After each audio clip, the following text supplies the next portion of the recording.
Welcome to the Speechie Show. Being a speech-language pathologist often means having too much work and not enough planning time. To beat the overwhelm, we're bringing you the tricks and tools that will make your job a little bit easier.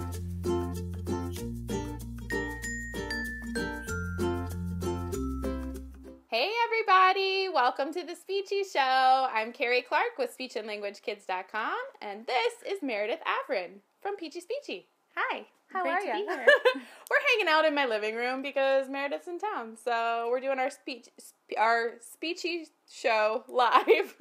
If I can talk, we'll see how that goes. All right, so today we are talking about what do you do when you have a child who you have taught some fluency strategies to. We've got some stuttering strategies in place. They do great in the classroom or in the speech room, but then when they go to the classroom, they're not using it. So how do you work on carryover? So that is what we're talking about today. If you are new to the Speechie Show, this is a show where I interview speech-language pathologists. We talk about some strategies, we give you some tips, and then we share some giveaways at the end. So hang tight for that. I'm giving away 2 months in my membership, and Meredith, what are you giving away? I am giving away a copy of my Fluency Therapy Activities Workbook. How fancy. Yes. All right, so if you are on Facebook with us live, we record these on Facebook. So if you are watching with us live right now on November 22nd, that's when we're doing this live, go ahead and type in, are you working on fluency with any kids right now? And if so, do they have trouble in the classroom? So are you having trouble with your fluency kids in the classroom, or are they doing great? Let us know. Okay, so Meredith, why don't you go ahead and introduce yourself to anyone who's not familiar with you and your brand and all you're doing. Okay, I am a school-based SLP. I live in Georgia, and this is my 7th year in the schools. I also own a company called Peachie Speechie, and we specialize in apparel for speech-language pathologists. Like this. Carrie is wearing here. Okay, so funny story. I bought this for our Halloween Speechie show, and I wore it, but I forgot to show it on the camera. I was so bummed. I got off and I was like, oh, I forgot. I was so nervous. So anytime is a good time for the Baddie About Speech Therapy shirt that she is wearing here. You can get it at peachiespeechie.com. And although we focus on shirts, we also have therapy materials and other accessories like coffee mugs and things like that. Awesome. Wonderful. And you have a Teachers Pay Teachers store too, right? Yes, I do have a Teachers Pay Teachers store. That's where you can download the Fluency Therapy Activities Workbook. I have a bunch of different resources for all kinds of things. So go check that out. Fabulous. All right. So we have about 5 people on here with us live right now. Welcome, guys. If you guys have any questions as we go along, please type those in, or you can type in as well what you're struggling with your fluency kids, and we'll see if we can kind of help you with that. So we're going to talk today about 5 different strategies you can use to help your fluency children work on their strategies in the classroom and improve that carryover. So the first one we're going to talk about is visual reminders in the classroom. Meredith, what do you have for visual reminders? Well, for visual reminders, I have this fluency slider, and it's kind of hard to see. I'll move it toward the camera. It's got all the different strategies on it. It's got light contact, easy onset, slow speech, etc. And I have students in therapy use a paperclip to slide and show me which strategy they're going to use. But this can also easily double as a bookmark. So I will just give this to the student, and they can slip it into a book in the classroom, or if they're just focusing on one strategy, we can just cut, whichever one they're working on and tape it on their desk. They have a little square taped on their desk at school, and that will help them remember it in the classroom environment. Yeah, and I like that that's not super obvious. So it's not something that's going to be this glaring oh, let's bring attention to the fact that you're stuttering in the classroom. It's very discreet. And if you're working with the teacher and the teacher knows what you're doing, you can, have it on the desk, tape a little square to the desk, and when they're struggling, the teacher can walk by and just discreetly remind them by pointing to it without calling them out in the classroom. That's wonderful. I love that. You got any other visual reminders, or the other ones further down? I have a couple of other ones in my Prompts on a Stick packet that I use, but these are my new favorites, and it just says all the different strategies that I teach. Perfect. So I use these. And you can also develop a signal if you want another visual in the classroom with a teacher. But I typically do that with articulation because it does kind of, distract the other kids in the classroom. So I like something on the desk. Talk about what that is in case people are not aware of using a cue for the teacher. So if, for example, the child is working on the K sound in the classroom, we might touch our throats, just something discreet for the student to know what they need to say with their sound. Or the M sound, they can just kind of go like this, and the student can watch the teacher and say, oh, I need to be using that sound So that's something that you train the teachers to use when the child is not doing whatever it is in right. the That's classroom. mainly for articulation. Yes, if they're not using their sounds in the classroom, they're using them in the therapy room, but they're not carrying that over, I might work with the teacher to get a cue in place for the student. Perfect. I love it. All right, so the next strategy, the first one was visual reminders in the classroom. We saw the bookmark. The second one we're going to talk about today is the rubber band bracelet. So let's talk about that. Okay, so you can just grab a rubber band. A lot of times I talk about stretchy speech. And we use the rubber band to imitate the vocal folds. I'll say, oh, these are like vocal folds, and they vibrate and make sounds. So we already are using rubber bands in therapy. But they can also just wear on their wrist like a little bracelet as a reminder to stretch out their sounds in the classroom. Fabulous. And if they're not working on stretchy speech, you can still use a bracelet. I use little beads. I just get it at the craft store. This one, you can see it, but it says light contact in little beads and a pipe cleaner. So it's a great craft to do in therapy. We're talking about the strategies. We're making a bracelet, and then they'll wear it back to the classroom, and it has their strategy right there. Perfect. And then when they take it home, their parents can say, what is that all about? And they can talk to their parents about the strategies. I've got a bunch of examples here. This one says easy starts. This one just has somebody's name. And this is an example for articulation. It just says R. Oh, yeah. The R sound reminder. Cool. Talk about the name one. You were talking about that earlier. I think that's really cool. Yeah, a lot of students, a lot of people have difficulty saying their name. They just get stuck. They get caught in a block when they're trying to say their name.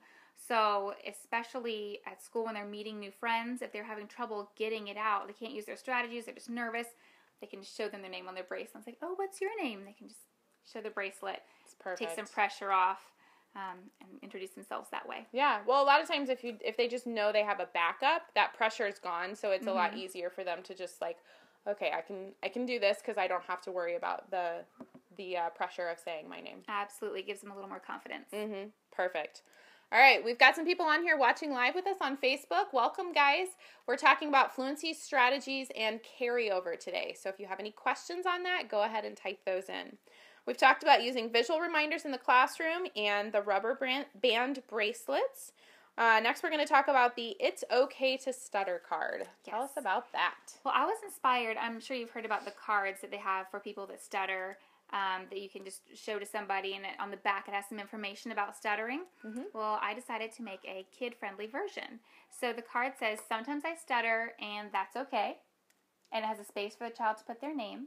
Perfect. And I created this because a lot of times you work with the teacher in the classroom, you work with the school staff, but then something happens and they have a substitute teacher or they have a guest speaker in class and they have to interact with somebody new.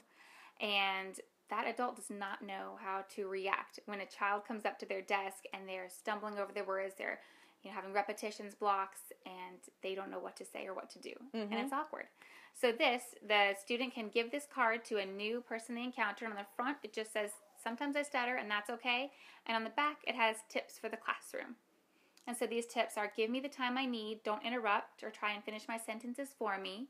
Let me know in advance if you're going to call on me to read or answer a question, and maintain eye contact and normal facial expression when speaking to me. That's fabulous. I love that. This is important, for other people. A substitute teacher might not mean to make the student feel bad, but they might say, what are you trying to say? They don't know. Spit it out. Right? They don't know that the student has a fluency disorder, and this is helpful for them to let people know what's going on. I think that would be good for families, too, that, you could give some to the mom, and the mom can hand them out to family or babysitters or anybody who needs help with that. And then it's a good reminder for mom, too, because I know as a mom, I forget the things I'm supposed to be doing, especially if it's something new or different. So if a speech therapist tells me something once, it may go in one ear and out the other, but if I have a card, I can be like, oh, yeah, I'm supposed to be doing that. So that's good. Yeah, and this helps them in the classroom because it increases their confidence. They know that they have a way to communicate with those people in the classroom, and then they're more likely to try and use their strategies and talk with the new person. Perfect. I love it. Okay, if you are just joining us, don't leave. Stick around. We're doing some giveaways here in just a couple minutes. We have 2 more strategies to talk about for fluency carryover, and then we're going to do our giveaways. So hang tight. All right, the next strategy we have is the buddy system. What is the buddy system? The buddy system is pairing students that stutter together, even across grade levels. So this year, I happen to have all of my students that stutter in one grade level, which Nice. is very unusual.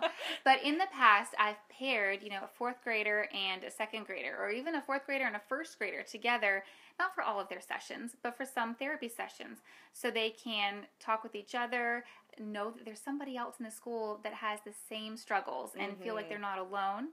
And then that's somebody that they can practice their strategies with around the school. They might pass each other in the hallway going to different events, and they might be able to say hi, and they might see each other at assemblies or at recess, and they have that connection with somebody else. And I feel like that's a great way for them to carry over their strategies into the other areas of the school, like, the cafeteria or recess. Yeah.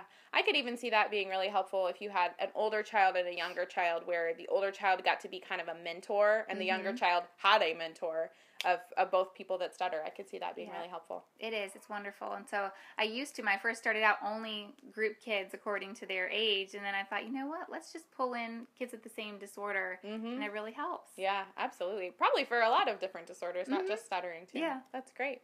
Awesome. If you guys have any questions, go ahead and type them in. If you have any questions about getting your students to use their fluency strategies or any kind of stuttering strategies in the classroom, give us a shout out there on Facebook. All right, so we've talked about visual reminders in the classroom. We've talked about the rubber band bracelet, the It's Okay to Stutter card, the buddy system, and the last one we're going to talk about today before we do our giveaways is teacher talks. So what are teacher talks? Well, normally I do not want teachers giving specific instructions to students about stuttering. I know that they mean well, but I know sometimes they'll say things like, well, just take a breath. And, and that'll be fine. Just think about what you want to say. Yeah, just slow down. Yeah, and it'll be fine. And then the kid tries that strategy, and it doesn't work. It's not helpful. So normally I would not have teachers giving specific instructions to students in the classroom. However, if I know the student can do it in a therapy room and we're just trying to carry over those strategies, I might sit down with the teacher.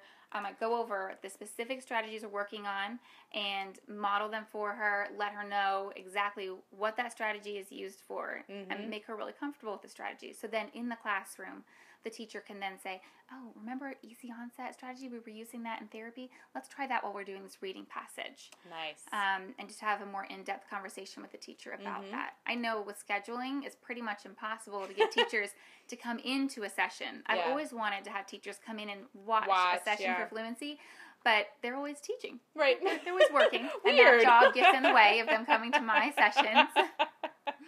But, having a conversation with the teacher, even with the student present and practicing in front of the teacher, might help a lot in the classroom. Do you ever do push-in sessions in the classroom to model the strategies for the teacher, or is that something that also is just hard with scheduling? I've never done it for fluency. I've done it for language skills before and gone in and done language groups. Yeah. But with fluency, I typically take the teacher aside and talk with them separately and with the student.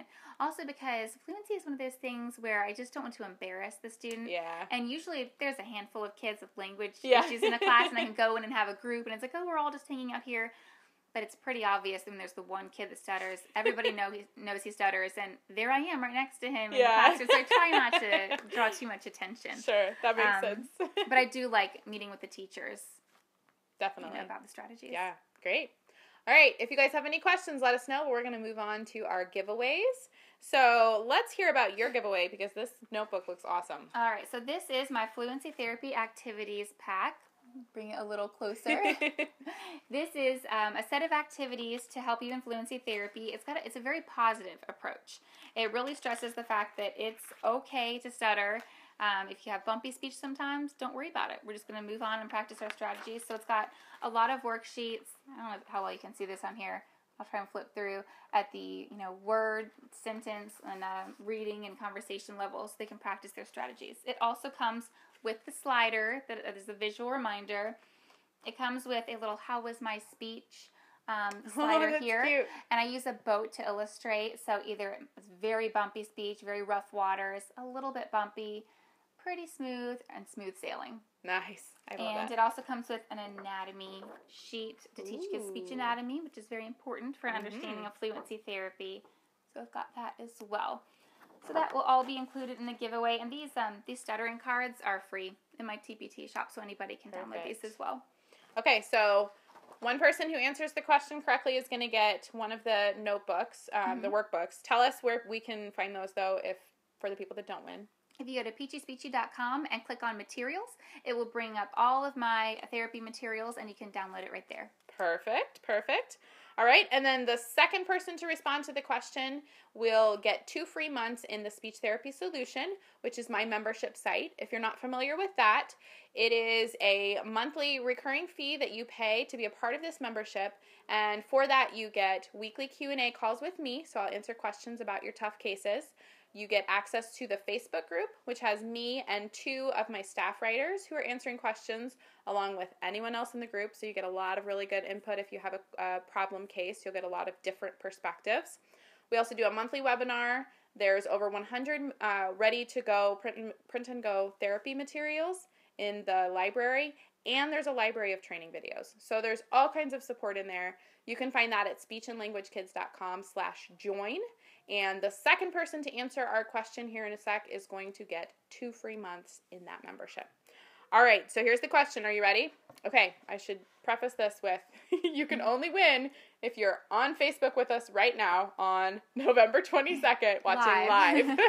We've had some people that were confused about how that works, and if they're watching on the website 2 weeks from now, you can't enter. You have to be on Facebook Live with us. So if you are watching the recording, go to Facebook Live next Monday afternoon, and you'll find the current show. Okay, so here's the question.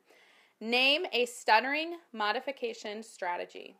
So the first 2 people to type in a stuttering modification strategy are going to win.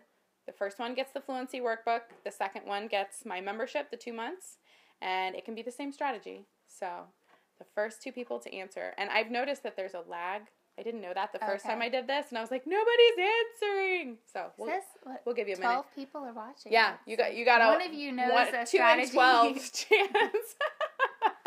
All right, so type in a stuttering modification strategy, and you will enter. Okay, got one. All right, we got Jamie Bertini gets easy onset, and Heather Kelly McKay gets shaping. All right. You 2 win. So if you are, oh shoot, it's going too fast. I lost the names. Okay, so Jamie, you get the Fluency workbook. So how do you want her to contact you? Email me at meredith@peachiespeechie.com, and I will send you a digital copy. Perfect. And Heather Kelly McKay, you get the 2 months in the membership. So you can email me at carrie@speechandlanguagekids.com, CARRIE, and my assistant Kenna will set you up with that 2 free months in the membership. So there we go. And we had some other answers too. Wonderful. Good job, guys. All right. Let's see here. Okay. So we hope that helps you with your tough stuttering cases, those kiddos that you just can't quite get them to carry over their strategies into the classroom. If you need help with any of your other tough cases, join me at speechandlanguagekids.com/join. Sign up for our membership, and you can get access to all of the support tools in there. And Meredith, where can people find more about you? You can find me at peachiespeechie.com. You can contact me from there. You can also order really cute shirts and hoodies and get coffee mugs. Like this one. You can be like Carrie here. We also have keychains now. We keep adding things. We have magnets. We've got tattoos. We've got all kinds of stuff. Fabulous. So just go to peachiespeechie.com and check it all out. Lots of fun. Wonderful, wonderful. Well, thank you so much for being here and joining me in my house. I'm so happy to be here in person. The children didn't run through screaming, so that was a plus. Yeah, it's just pretty calm. All right, join us next week, next Monday. Hallie Sherman from Speech Time Fun is going to be coming on and talking about inferencing. So join us next week, or if you're watching this later on the website, just join us on the next Monday afternoon. We have shows booked out till, I believe, mid-April or May at this point. So we will continue having new shows, so head on over to Facebook and you can join us for them live. Thank you, everyone who watched for us live here today, and we'll see you next week. Bye, guys. Thanks for joining us today on The Speechie Show. We hope today's tips have helped you feel a little less stressed and a little more confident about your work. If you're looking for more stress busters and confidence boosters, we'd love to have you join us in the Speech Therapy Solution, where you'll get access to a huge library of premium training videos and another library of print and go therapy materials. You can also get help with your tough cases by joining Carrie on the weekly Q&A calls, or by posting in the exclusive Facebook group. Plus, group members can join us for a monthly webinar that can be used for continuing education credit. Head on over to speechandlanguagekids.com/join to check out all the amazing benefits of the Speech Therapy Solution membership. Bye for now.